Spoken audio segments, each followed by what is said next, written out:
on the other side.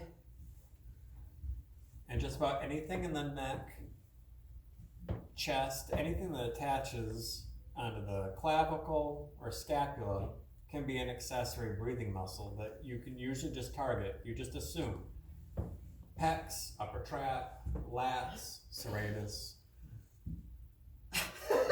That quieted him down. All right. Shoulders, make sure that they're right here, the soft part of your palm. Down. Can you make your elbows go towards your feet? That's good. Alright. And roll your head in a big circle, which is going to start to address everything that comes up onto the skull.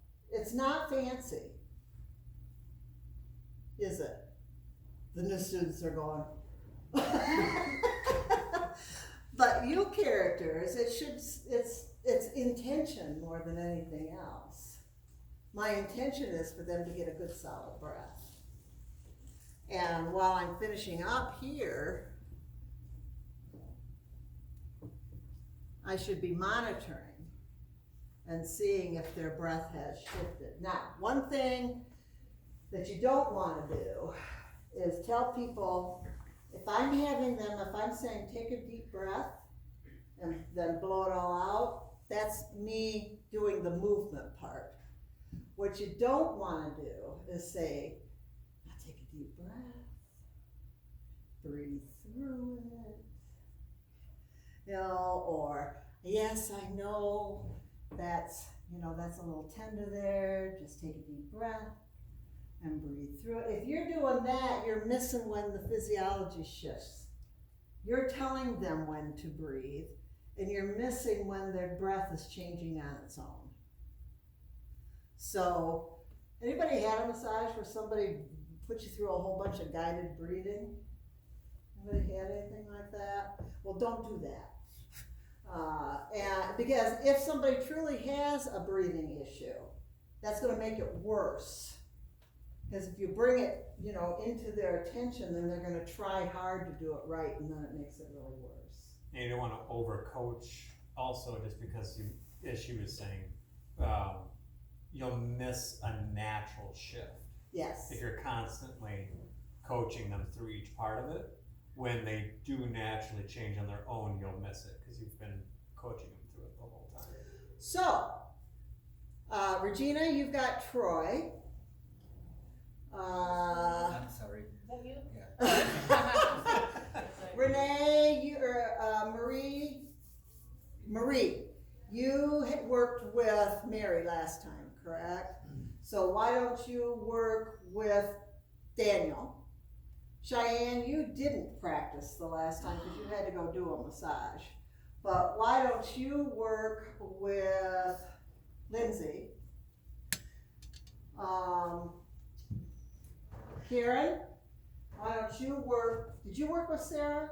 All right, why don't you work with Christina?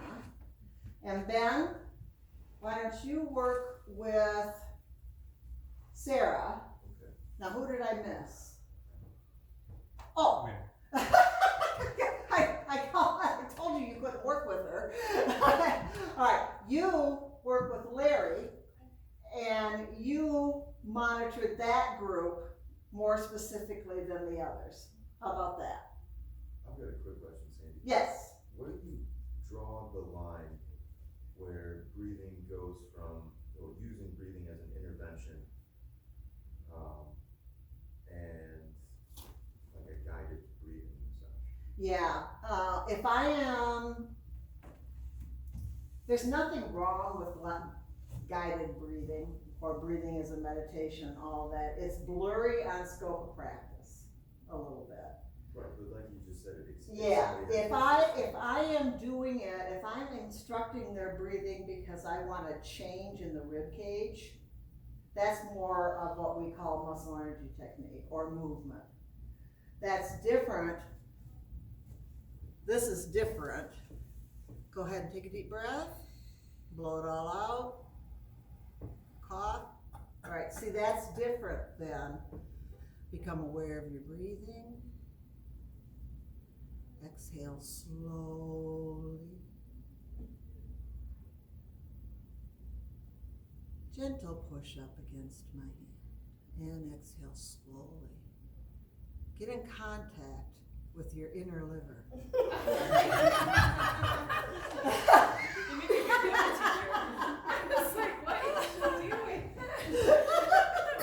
The liver's my favorite organ. Now, to be right, That's wrong, a good question, Ben. but right, wrong, or indifferent, that does exist in a lot of your energy-based constructs. That is built in a lot of kind of affirmation-oriented, talking a person through visualizing their inner healer. So know that it exists. As she said, it gets blurry in those arenas. And if that is the way your practice is, The classic is craniosacral and Reiki. yeah. There can be a lot of verbal coaching that's integrated in those. If your intention for your practice is to include a lot of alternative approaches that are mixed well with massage but are not massage, like visualization or meditation, or I mean, Karen, you taught yoga too, you know, so those are things that mix really well. However, they need to be disclosed to the client that they're part of the session, so that the person isn't confused about what's going on. And this is a real mechanical class. You know, it's about making the rib cage move, basically, is what it's about. But a lot of times your environment will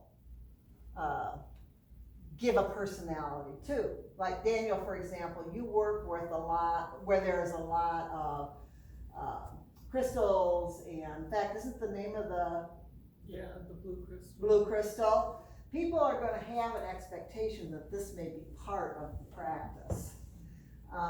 But anything that is not massage, that you're going to include with massage, you need to do some education, whether it's essential oils, or it's going to be some sort of something beyond a normal health messaging, if it's going to be some sort of an exercise or something that's dietary and you've got training in that or whatever, that needs to be disclosed that this is over and above the massage interaction.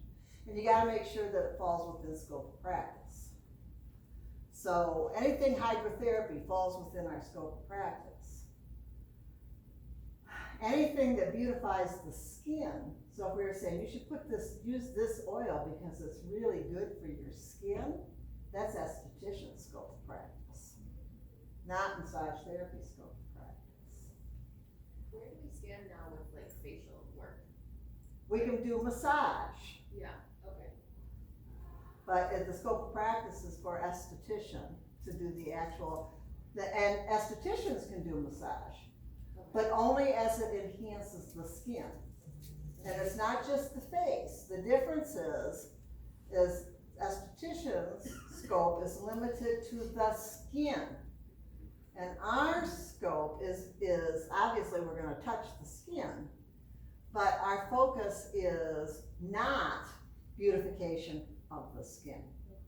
You know, that it seems like a nuance, but And then like intraoral is PT?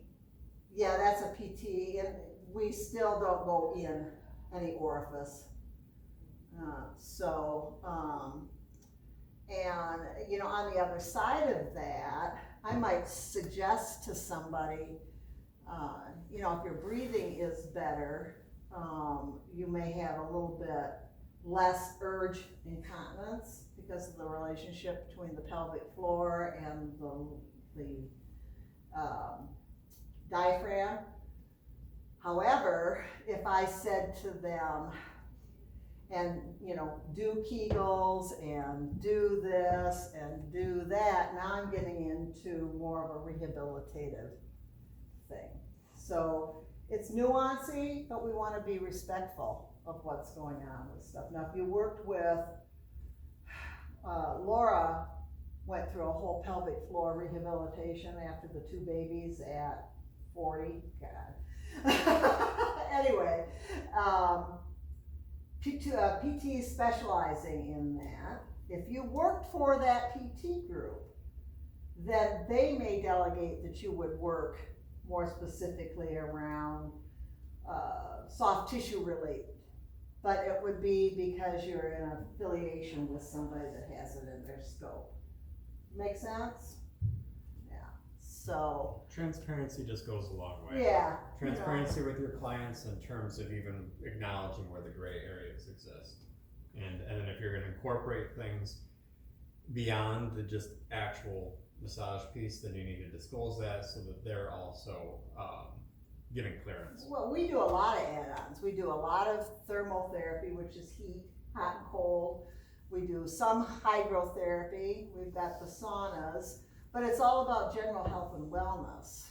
Now, we have physicians in the area that refer for the saunas for people that have Lyme disease. But we didn't diagnose the Lyme. You know, they're coming in and using our facilities based on a referral from somebody else. By the same token, if I saw somebody, Luke got bit by a tick.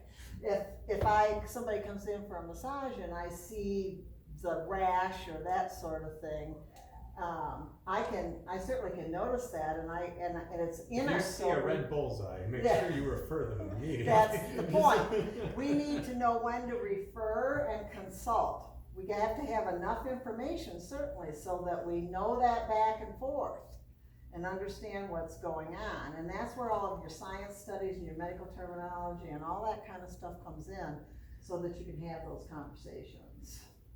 So. But I cannot say to a person, oh, 20 years ago you were bit by a tick and now you have chronic pain. You can't diagnose that. They'd have to That's go- got to be Lyme.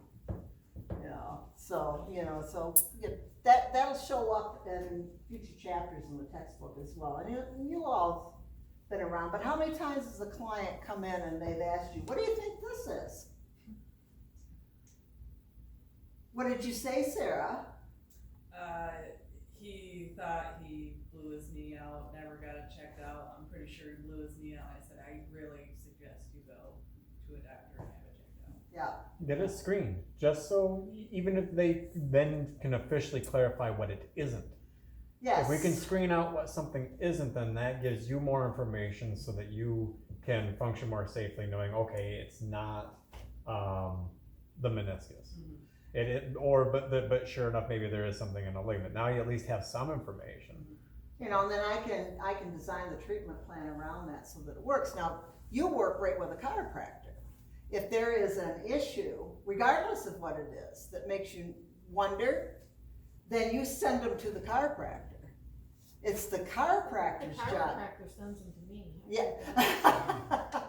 But the thing is that you refer, I don't have to say, if I work with a chiropractor, I don't have to say, there's a spot on your back that looks like it could be something with a mole that's got some changes to it. You should go get that checked. In that scenario, I would say, chiropractor, so-and-so has got something on their back I noticed the last time they had a massage. Done. It's the chiropractor's job to take it the next step. So that's one of the things that's really nice about working in an interdisciplinary team. When we were in the sports teams, we didn't have to say, oh, is that a stress fracture? We would go and say, check out so-and-so for a stress fracture. All right, it's so, when you're working all by yourself, which some of you want to do, then you don't have that safety net of just handing them off to somebody else to make the decision. You have to be more aware of making those decisions yourself. So. Well, very good. We'll say something profound. Hi! And goodbye.